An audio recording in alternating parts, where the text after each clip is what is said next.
And this is maybe what maybe people outside farming don't realise is that when you don't plant a crop, there is no income for your family. That's just the holy all of it. Hello and welcome to AgriFocus, the podcast from Agriland that takes a closer look at the issues that matter most to farmers across the country.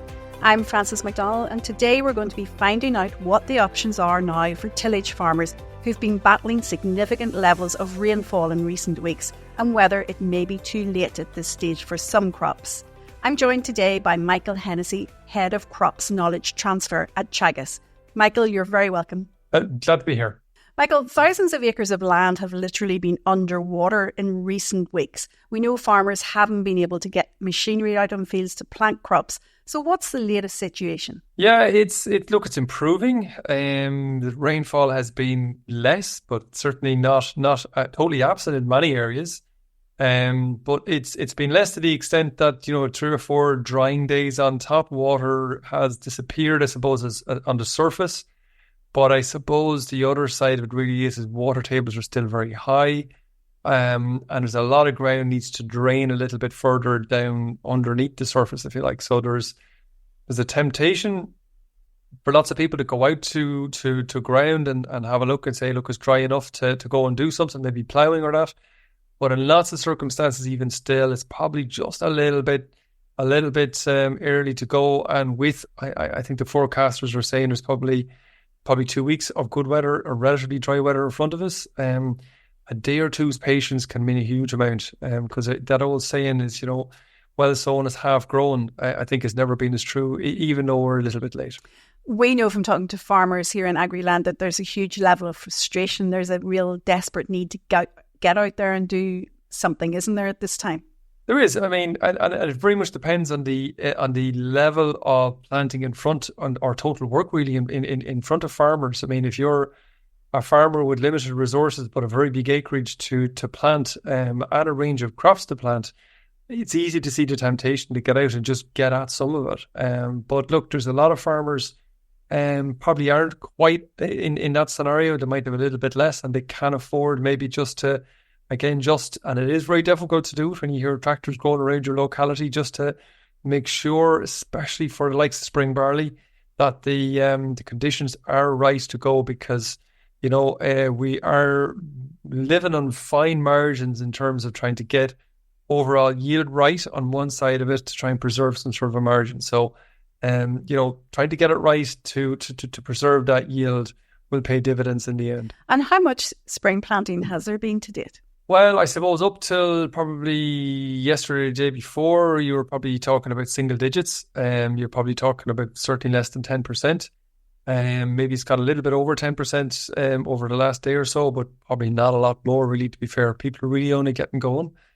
There's probably a bit of, it's probably haven't seen this for a long time, but one of the biggest factors is there was almost no ploughing done either because ground was just too wet. So the ploughing is relatively slow. And the majority of ground in Ireland is ploughed still, probably 80 to 85% of it. Given the year that's been in it, and given how wet some of the soils are, there's a temptation for even more of that to be ploughed. But again, even for ploughing, you need patience. You need to have that ground relatively dry. You don't really want to be going into ground looking at soils turning up that are all nice, all shiny. That means you're just smearing and you're probably just doing more harm than good.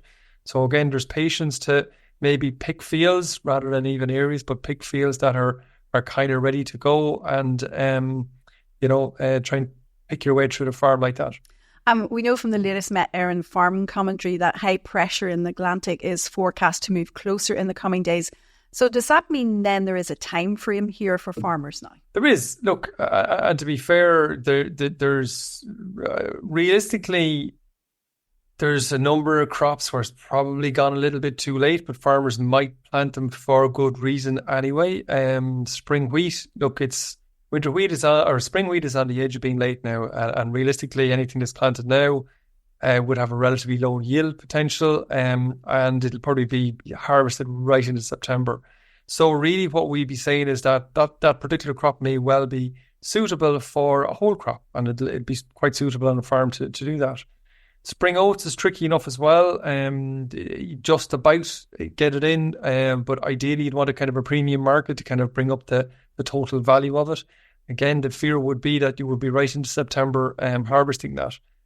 And beans is the last other one, which, realistically, we're really late in terms of planting that. But there is, I suppose, the opportunity of claiming the protein payment on that, which makes the margin still positive, even though you might end up with a relatively poor yield. But I suppose the thing to think about it is, on the other side of it, is that the likes of beans is an entry point into a good crop next year, into a winter wheat crop next year, which is kind of your marquee crop to earn money next year. So farmers, especially larger farmers or even smaller farmers, realistically, they do need to think about this long-term rotation scenario out there. They can't continually grow spring barley. That's really hiding to nothing in the longer term as well.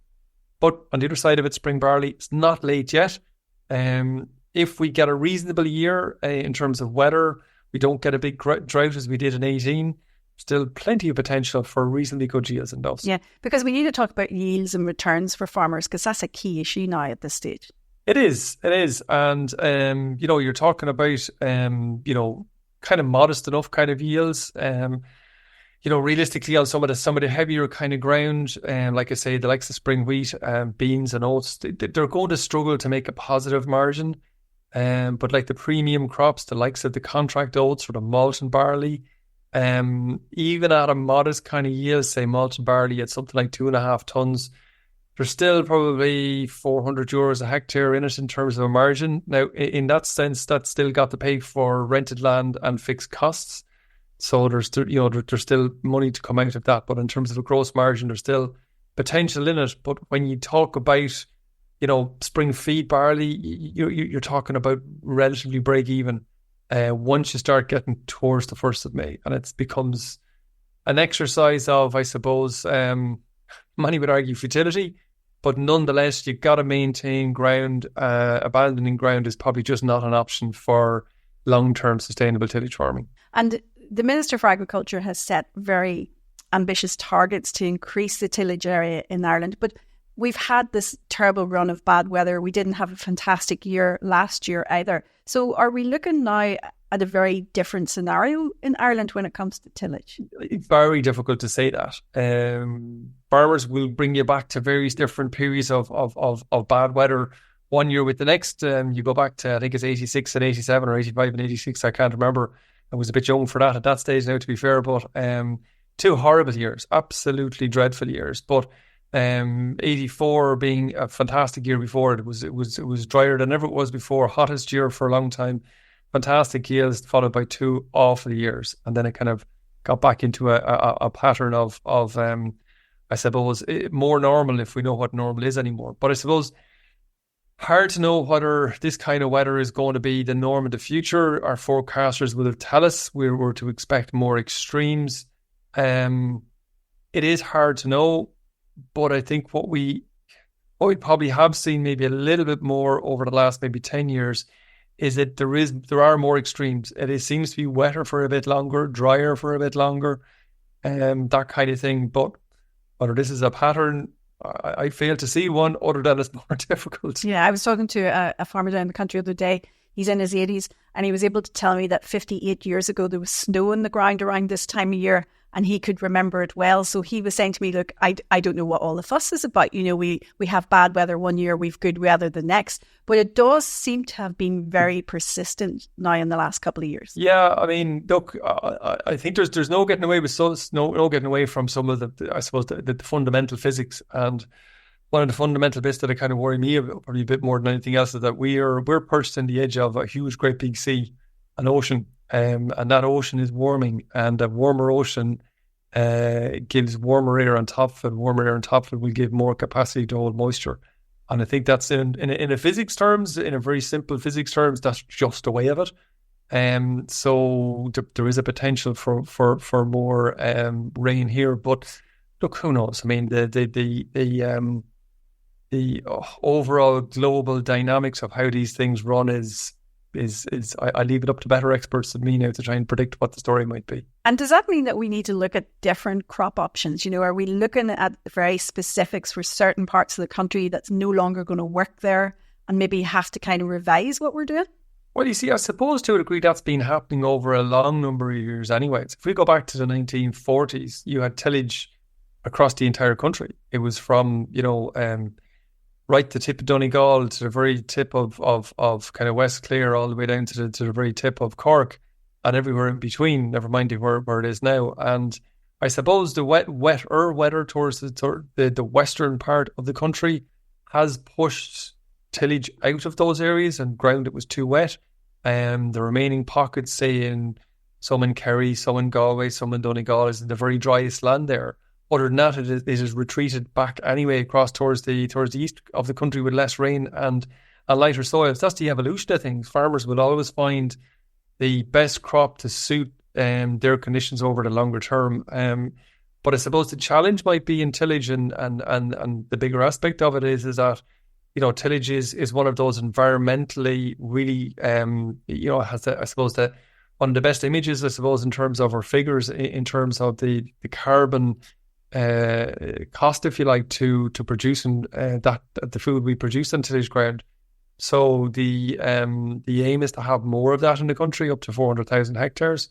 Now I think we'll lose some of it this year, but if you look at that, what we really should be looking at is really trying to look at I suppose genetics in varieties of the existing crops that we have that are a bit more resilient in this kind of weather. And the second part of that then is to build our soils, or to maintain our soils in such a way as the soils can be way more resilient. That might mean in some cases a bit more drainage, and in other cases a bit of a build-up of organic matter, of which we're trying to do in tillage and strongly trying to do it. So it'll be a combination of small things that really good farmers will do that will keep them at it, along with some of the genetics that they can bring onto their farm.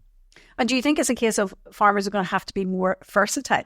I think farmers are always more versatile, I suppose, and guys who adapt quickest will be the ones who are going to last longest. And you have out there farmers who adapted and were versatile in terms of turning away from the plough to an extent because it was a bit cheaper and it could get across ground quicker, have turned back to the plough in years like this where they needed to. And that's a very pragmatic thing to do, because at the end of the day, this is maybe what maybe people outside farming don't realise, is that when you don't plant a crop, there is no income for your family. That's just the holy all of it. So getting that crop in the ground and getting a yield back out, it means income for that farming family.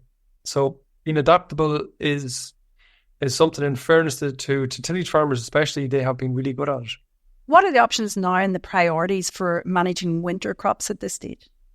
So in winter crops, there's a huge spectrum, I suppose. There are, let's just start with oilseed rape. It's, for the most part, it's the middle of flowering now at this stage. One would hope that all of the nitrogen is on to those crops at the moment, up to pretty much their desired level. There may well be an application, depending on where the crop is, for sclerotinia. That's about the only thing really kind of left to do in terms of a disease there. So there might be an application there on that. Turning to winter wheat, I mean, the crops are from kind of an advanced growth stage 32 with the third last leaf out, all the way to the very low, the late sown stuff only at the tillering stage. But for the early sown stuff, it is coming up to the first main fungicide that would need to be applied. But I would really stress that growers should check the leaf emergence on those crops, because there is a huge variation across the country. Other jobs may well include on those crops in the main growth regulators to make sure it keeps standing, and there may well be a small bit of additional weed control to be done, especially around grass weeds, maybe on some of those crops. And for winter barley, the other kind of big crop out there, I suppose, a lot of them are getting towards flag leaf, so finishing off the final amount of nitrogen would certainly be a big priority, and plant growth regulator would be something else, because a lot of those crops tend to fall over. But again, I would stress to growers that you really just do need to get out in their crop, and don't just do the standard thing this year. Big crops are slightly different. If it needs to, put it onto it, but if it doesn't, there's really no need for to spend on one side, and you might just farm your yield on the other. Yeah. And I know you've spoken before about fertilizer safety and to be very conscious of that too and to be aware of the issues there. Well, I suppose in safety in terms of certainly environmental safety from the point of view of making sure that it's applied accurately. I mean, we talk about that quite a lot. I mean, it really is all about the right fertilizer in the right place at the right time. So in fairness to tillage farmers, they are pretty good at splitting nitrogen doses, I suppose, especially so you don't get minimize the amount of leaching. And I suppose the other thing just to, I suppose, bear in mind, two things maybe. One is that the pretty much all fertilizer applicators have a deflector on them, so that when farmers are going around the edges of fields, that it minimizes or almost stops the amount of fertilizer that might end up in the hedges where you don't need it. And the second thing really is, I suppose, in terms of the accuracy going up and down tram lines, that when you're starting off a new batch of fertilizer, that despite just looking at the recommendation from some of the manufacturers, that you actually put out a tray test. Trays on the ground, go over it and measure it and see what's in it to make sure there's accuracy of spread across that tram line. Are you pretty optimistic about the rest of the year? I'm not going to ask you to look into a crystal ball now, but what are you hearing from farmers at this time? Sure, nobody knows the weather, and to be honest with you, we're really dictated by the weather. We probably do need as what's called maybe a Goldilocks kind of year. Not too hot, not too cold, just enough of everything. And if we get that, we should be okay. And I'd always be optimistic for that. I think that the things weighing maybe a little bit on it is that this time last year we were looking at a relatively decent price in terms of the market out there. That has slipped, a good bit, 15 or 20% maybe since Christmas even. But look, there's a lot of ways to go in terms of what way the global crop looks like. But we'd be hoping that there might be a little bit of an upswing in prices that could make up, as it has in the past, made up for maybe lower quantities of grain to try and maintain those margins. So look, I'm optimistic as ever, at least anyways. You have to be certainly advising farmers, and farmers themselves, if they weren't optimistic, they wouldn't go out and plant again. Yeah, still opportunities there, and still opportunities for next generation farmers. There is. Oh, absolutely. And look, I think there's a massive opportunity out there for farmers to do a little bit more cooperation. Farmers have tended to be standing their own and just work away themselves. And there's more opportunity, I think, for the likes of livestock and tillage farmers to gear up together. Huge opportunity to spread this organic manures across tillage land that probably badly need to be taken away for some of the grassland to get better utilisation of it, to get to address some of the water quality issues we're talking about out there. It has a huge amount of tillage ground. There's no question about it. Never mind NP and K, but that resilience piece I talked about in terms of increasing the organic matter, I think it's a massive thing if a tillage farmer can get some of that onto their ground. And look, there's plenty of opportunity in every community for intensive livestock farmers to work with tillage guides. Yeah, and tillage farmers are, of course, part of that water quality debate that's going on at the moment in Ireland. They are, for sure. I mean, everyone has their part to play. Probably down in the southeast, maybe more so for nitrates, and maybe up towards in the northeast and other areas, depending on where they are, it's probably more a phosphate driven event and sediment than it would be nitrates. But look, there's a number of things that farmers can do in terms of the nitrates. One is have all your soils soil sampled and making sure that your lime is good, your P's and K's are good, so that there's utilization of the chemical fertilizer, organic fertilizer that's applied. After that, then applying the right amount, as we said before, right amount in the right place at the right time is obviously a big thing. And finally, to try and maybe round it out, is use of cover crops when you come to after harvest, July, August. Try and get cover crops in nice and early. That'll mop up most of that free nitrogen, and it's cover crops do a lot of other things for any field and farmer anyway. So it's kind of a bit of a no-brainer for guys where they can put it in and really try and prioritize that. Yeah, and just on the subject of harvest, do you expect that to be pushed out significantly this year? Oh, there's no question about it. Yeah, I mean, there's going to be a lot of late harvest. There'll be very little of the spring crops planted, from now on, harvested unless we get a really exceptional year in terms of weather, which I hope we don't. I hope we get a very benign kind of year. But most of it will be pushed into the latter half of August and probably into early September. And as you know, days get shorter and the nights get more dewy and wet, and it's a combining day is a much shorter time frame. And I suppose within that, and it is worth for maybe people who are not tillage or listening to it in a general sense, that there's a lot of talk about straw this year and an awful lot of talk about shortage of straw this year. There was no shortage of straw at all. There was plenty of straw in the country last year, except tillage farmers just didn't come looking for it early enough. There is the opportunity for every tillage farmer to go and put in for the straw incorporation scheme, and they're all more than entitled to do that. But pretty much every last one of them would back out of that system if there was a market for straw that was going to pay them better. So I suppose I would appeal to your channel here that if a livestock farmer needs straw, get on to your tillage neighbour or wherever your agent is to get your straw early, and do it in June, do it in May, do it in June, and make a price and make an arrangement, and you have all the straw you want. So your sort of key words of advice at this particular time now to anybody who's sort of looking at the next 7 to 10 days ahead, what should they be thinking about doing immediately? The immediate thing is to make sure that there is enough of the materials needed to plant the crops in the farmyard. So to make sure the fertilizer is there. So the last thing you want to be doing is unhooking from your planter or your cultivation equipment to hook up to a trailer, to travel down to your local merchant 4 or 5 miles, to wait for it to be loaded, to come all the way back, to put it out. You know what I mean? That can all be delivered. That can all be done. There's no point in wasting your time doing that when somebody else can do it. So make sure your seed is on in the farm, your fertilizer's on the farm, kind of ready to go.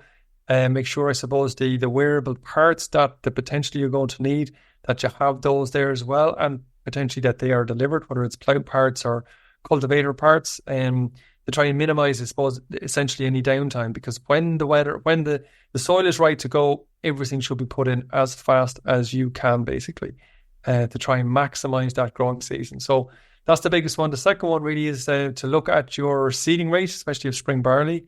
Barley put in from now on won't have the same amount of time to produce the amount of shoots. Therefore, you need to put in a little bit more seed. So the seed could probably be increased by 10 to 15% from what people normally do. The second one then is to put in, or the third one then is to try and apply all the N, P, and K compound fertilizer to the seed bed, so that they're ready and waiting. For malt and barley, and to a degree, feed barley, I wouldn't discourage people from putting on all of the nitrogen into that seed bed. It's not totally critical if they got it on as early as they could when the tramlines came back up. I think that's probably reasonable as well. But some people might be anxious to get it on, and I wouldn't stop them. But I on the other side probably wouldn't be spending too much time putting on all of the nitrogen if you have the compound already on, in preference to getting out and actually getting the crop in the ground. So that's a few kind of tips that people can go at almost straight away. Well, we'll certainly be keeping our fingers crossed here at Agriland that it's all going to change on the weather front for farmers. And I'd like to thank you, Michael Hennessy, Head of Crops Knowledge Transfer at Teagasc, for joining us today.